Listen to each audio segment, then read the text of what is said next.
भोंदू अशोक खरातांकडे जाणारे ते 40 आमदार कोण? तो कोणाला भेटायला दिल्लीला जायचा? विमानाची व्यवस्था कोणी केली? सगळं बाहेर आलं पाहिजे, राऊतांची मागणी. नाशिकमधील भोंदू अशोक खरातला विमानाची सोय करून देणारे सरकारमधील ते बडे नेते कोण, असा रोखठोक सवाल करत शिवसेना ठाकरे पक्षाचे नेते आणि खासदार संजय राऊत यांनी सत्ताधाऱ्यांवर निशाणा साधला आहे. खरातकडे 40 आमदार जात असल्याचा दावा खुद्द दीपक केसरकर यांनीच केलेला आहे. त्यामुळे आता या 40 आमदारांची नावे जाहीर करण्याची मागणी राऊत यांनी केली असून या प्रकरणात राजमान्यता देणाऱ्या मंत्र्यांवर फडणवीसांनी बोलावे असे आव्हान त्यांनी दिलं आहे. सत्ताधारी आमदार दीपक केसरकर म्हणतात की मला एकट्यालाच का टार्गेट करत आहात? खरातकडे 40 आमदार जात होते. हे 40 आमदार कोण हे पुढं आलंच पाहिजे असं खासदार संजय राऊत यांनी म्हटलेलं आहे. खरातसाठी विमानांची सोय करणारे सरकारमधील कोण लोक होते हे जाहीर झालं पाहिजे अशी मागणी राऊत यांनी केली. संजय राऊत यांनी म्हटले की खरात दिल्लीमध्ये जात कोणाला भेटत होता हे जर पोलीस तपासात निष्पन्न झालं असेल तर ते समोर आलं पाहिजे. अशोक खरात याचा वावर सगळीकडे होता.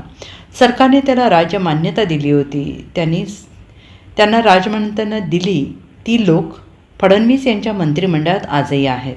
फडणवीसांनी त्यावर बोलावं. एखाद्या समाजाच्या मंदिरासाठी मंत्री जर वेगळी व्यवस्था करत असतील तर त्यावर आम्ही टीका करणार नाही. नरेंद्र मोदी यांनी जी चूक केली ती देवेंद्र फडणवीसांनी करू नये. त्यांनी विरोधी पक्षातील नेत्यांसोबत घेत त्यावर बैठक घ्यावी. विरोधी पक्षनेता नेमावा तरच टीम महाराष्ट्र तयार होईल असंही राऊत यांनी यावेळेस बोलताना म्हटलेलं आहे. संजय राऊत यांनी म्हटलं आहे की मंत्री झिरवाळ यांचा व्हायरल झालेल्या व्हिडिओची पडताळणी कशी करणार? मुख्यमंत्री किरीट सोमय्यांच्या व्हिडिओची सत्यता तपासणार होते असंही ते बोलले होते. पण ती सत्यता पडताळली पाहिजे. विरोधी पक्षाबद्दल असे काही घडले असते तर सरकारने आधी फाशी मग चौकशी ही भूमिका घेतली असती. इथे फाशीचे नावच नाही, करू चौकशी सुरू आहे असंही राऊत यांनी म्हटलेलं आहे. रावसाहेब, राज्यातलं भोंदूबाबा प्रकरण आहे. रुपाली चाकणकर यांच्या हे प्रकरण बरंच अंगलट आलेलं आहे. आधी राज्य महिला आयोग अध्यक्षपदाचा राजीनामा आणि आता काल प्रदेशाध्यक्षपदाचा राजीनामा. हा त्यांच्या पक्षाचा एक अंतर्गत विषय आहे. ज्या प्रकरणात त्यांचं नाव आलं ते प्रकरण अत्यंत गंभीर आहे, लाजिरवाण आहे, राज्याला कलंकित करणार आहे. पण एकट्या चाकणकरच आहेत का? नाही. त्याच्यामध्ये राज्यातले आणि देशातले अनेक महत्त्वाचे नेते खरं म्हणजे आहेत. अनेक नेते आहेत. स्वतः दीपक केसरकर म्हणतात मीच का 40 आमदार तिथे जात होते. हे कोण सांगतं आहे? सत्ताधारी पक्षाचे एक आमदार सांगते की मलाच टार्गेट करू नका. तिथे 40 आमदार त्या खरात बाबाच्या पायाचं तीर्थ प्यायला जात होते.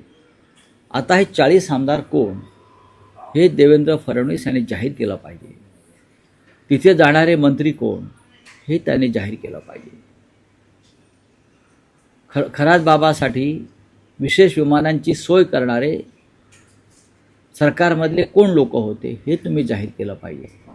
आणि खरात बाबा दिल्लीत जाऊन काय करत होते, कोणाला भेटत होते हे सुद्धा पोलीस तपासामध्ये जर निष्पन्न झालं असेल तर ते समोर यायला पाहिजे. पण रावसाहेब, जे व्हिडिओ समोर येत आहेत त्यातला एक आणखी व्हिडिओ समोर आलेला आहे की अशोक खरात हा मंत्रालयात सुद्धा त्याचा वावर होता, असाही व्हिडिओ समोर आलेला आहे. त्याचा वावर कुठे नव्हता. त्याचा वावर सर्वत्र होता. बहुतेक तो पंचमहाभूतापैकी एक असावा अशा पद्धतीनं त्याचा वावर होता. अशा जणू काही त्याला सरकारनं राजमान्यता दिली होती. लोकमान्यता होती की आम्हाला माहीत नाही, पण त्याला राजमान्यता दिली होती. आणि राजमान्यता देणारे लोक आजही फडणवीस यांच्या मंत्रिमंडळामध्ये आहेत. फडणवीसांनी त्याच्यावर बोलावं. रावसाहेब, मंगल प्रभात लोढा यांनी जैन समुदायासाठी विशेष सोय केली आहे. सिलेंडरसाठी पत्र द्या असं त्यांनी पत्र जैन समुदायांना द्यायला सुरुवात केली आहे. ठीक आहे, एक लक्षात घ्या, प्रत्येक गोष्टीवरती उत्तर दिलं पाहिजे असं नाही. खरं म्हणजे राज्याच्या मुख्यमंत्र्यांनी जर जैन समुदायाच्या मंदिरांसाठी राज्याचे एक मंत्री विशेष व्यवस्था करत असतील तर त्याच्यावरती टीका करावं आणि त्याला विरोध करावा असं माझं मत नाही किंवा आमचं पक्षाचं मत नाही. सर्व मंदिरांना, सर्व धर्मस्थळांना जर अशा प्रकारे व्यवस्था करायची असेल तर राज्याच्या मुख्यमंत्र्यांनी त्या संदर्भात विरोधी पक्षांशी सुद्धा चर्चा केली पाहिजे.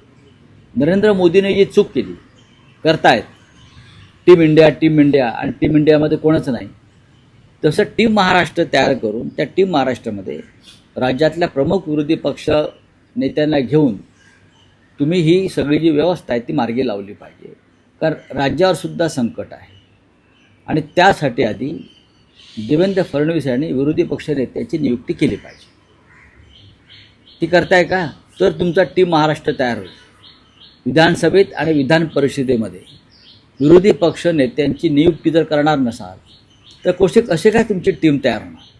Bureau report SPN Marathi, Mumbai.